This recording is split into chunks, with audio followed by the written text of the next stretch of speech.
ভিডিওর শুরুতেই সকলকে জানাই অগ্রিম হ্যাপি মকর সংক্রান্তি। তো এবারের মকর সংক্রান্তিতে এরকম তিলের একটা ক্ষীরের রেসিপি নিয়ে হাজির হয়েছি। তিলের নাড়ু তো অনেকেই বানাও, অনেকেই খেয়েছো। তো তিলের ক্ষীর কি কখনো খেয়েছো? যদি না খেয়েছো আজকের রেসিপিটা দেখে নাও। তো প্রথমেই লাগবে তিল। এইরকম আমি সাদা তিল নিয়েছি। তিলটাকে ভালোভাবে ধুয়ে রোদে ভালোভাবে শুকিয়ে নিয়েছি। আর এই যে বাটিটা দেখছো, এই বাটির মাপে আমি সমস্ত কিছু উপকরণগুলো মেপে নেব। তো একদম উঁচু উঁচু করে এক বাটি তিল নিয়েছিলাম, আর এক বাটির থেকে খানিকটা কম দেখতেই পাচ্ছ গুড় নিয়েছি। আমি এখানে ঝোলা গুড় ব্যবহার করেছি, তোমরা বালি গুড় বা পাটালি গুড়টাও ব্যবহার করতে পারো। এবার আমি গ্যাসে একটা ফ্রাই প্যান বসিয়ে দিয়েছি। আমি যদিও গ্যাসে না, ইন্ডাকশানে করছি। তো যাই হোক, প্রথমে তিলটাকে শুকনো খোলায় ভালো করে ভেজে নিতে হবে।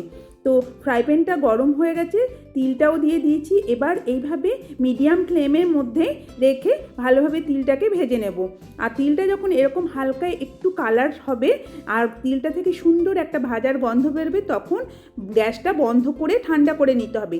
এবার ঠান্ডা হয়ে গেলে মিক্সির বাটির মধ্যে দিয়ে বা শিলনোড়াতে তিলটাকে গুঁড়ো করে নিতে হবে। তবে একদম খুব মিহি গুঁড়ো করব না, একটু হাফ গোটা রাখবো, তাহলে তিলের ক্ষীরটা খেতে কিন্তু খুব ভালো লাগবে। তিলটাকে আমি গুঁড়ো করে নিয়েছি। এবার যে পাত্রের মধ্যে তিলের ক্ষীরটা বানাবো সেই পাত্রের মধ্যেই সরাসরি আমি তিলের গুঁড়োটা দিয়ে দেব। তো এই রকম একদম দরদরা তিলের গুঁড়োটা করে নিয়েছি।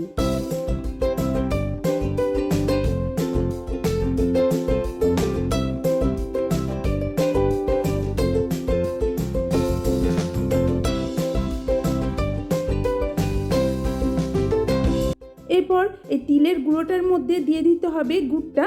আমার যেহেতু লিকুইড গুড় ছিল, তাই আমি আর জলের মধ্যে গুলে দিইনি। যদি বালি গুড় বা পাটালি হয় তাহলে ভালোভাবে জলের মধ্যে গুলে তারপর দিতে হবে। আর দিয়ে দিতে হবে পরিমাণ মতন জল।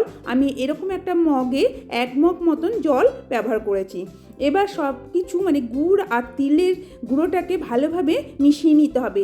মিশিয়ে একটা ভালো পাতলা মিশ্রণ তৈরি করে নিতে হবে।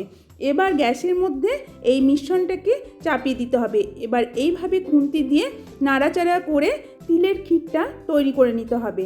তো প্রথমে হাই ফ্লেমে রেখেই নাড়াচাড়া করব। যখন ফুটে যাবে তখন ফ্লেমটাকে মিডিয়াম করে দিতে হবে। এবার মিডিয়াম ফ্লেমে এইভাবে মাঝে মধ্যেই নাড়াচাড়া করে ক্ষীরটাকে তৈরি করে নিতে হবে।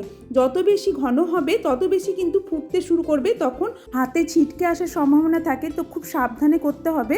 আর এই সব বলতে বলতেই দেখো কতটা ঘন হয়ে গেছে। তো এবার একবার আমি চেক করে নেব যে ঠিকঠাক হয়েছে কিনা। তো একটু প্লেটের মধ্যে দিয়ে ঠান্ডা করে নেব। যদি হাতে চিপকে লাগে তাহলে জানবো আরও একটু ঘন করে নিতে হবে। তো দেখো ঠান্ডা হওয়ার পরেও কিন্তু হাতে একটু হালকা লাগছে। তো আরও কিছুক্ষণ 2 মিনিট মতন পাক দিয়ে নেব। তো এটা পাক দেওয়া হয়ে গেছে, কিছুটা ঘনও হয়ে গেছে। এবার গ্যাসটাকে বন্ধ করে এইভাবে কিছুক্ষণ রেখে দেব। এটা ঠান্ডা হলে আরও কিছুটা ঘন হয়ে যাবে। তো খানিকটা ঠান্ডা হয়ে গেছে। এবার একটা এয়ারটাইট কন্টেনার নিয়ে নিয়েছি, তার মধ্যে এই ক্ষীরটা আমি ঢেলে নেব। তো এয়ারটাইট কন্টেনারের মধ্যে ক্ষীরটা স্টোর করে রাখতে হবে। এটা ফ্রিজেও রাখতে পারো, বাইরেও কিছুদিন রাখা যেতে পারে। এখন তো যেহেতু খুব ঠান্ডা, তাই বাইরে রাখলেও কিন্তু খারাপ হবে না। তো আর যদি মনে করো একটু নরম হয়েছে, তো ফ্রিজে রেখে দিলে এটা কিন্তু একটু বেশ বসেই যাবে। আর যত ঠান্ডা হবে আর যত দিন যাবে তত বেশি মজবে, আর তত বেশি এই ক্ষীরটা খেতে কিন্তু ভালো লাগবে। এটা তোমরা দুধ পুলি পিঠে যেটা করা হয় সেটার মধ্যেও পুর হিসাবে ব্যবহার করতে পারো, বা ভাপা পুলি পিঠেতেও তোমরা পুর হিসাবে ব্যবহার করতে পারো। আর এমনি খেতে তো দুর্দান্ত লাগে। আজকের ভিডিওটা যদি ভালো লাগে অবশ্যই লাইক, শেয়ার আর কমেন্ট করবে। আর কমেন্ট করে অবশ্যই জানাবে তোমরা আগে কখনো এরকম তিলের ক্ষীর বানিয়েছো কিনা বা খেয়েছো কিনা। আর যারা আমার চ্যানেলটি এখনও সাবস্ক্রাইব করোনি, ঝটপট সাবস্ক্রাইব করে নাও। আর পাশের বেল আইকনটি প্রেস করতে কিন্তু ভুলবে না, তাহলে যখনই নতুন ভিডিও আপলোড করবো তোমাদের কাছে নোটিফিকেশান পৌঁছে যাবে। আজকে এইটুকুনি, অন্য কোনো দিন অন্য কোনো ভিডিও নিয়ে হাজির হব। আর তোমাদের কাছে কিন্তু বানিয়ে নেওয়ার অনুরোধ রইল। Bye bye, tata.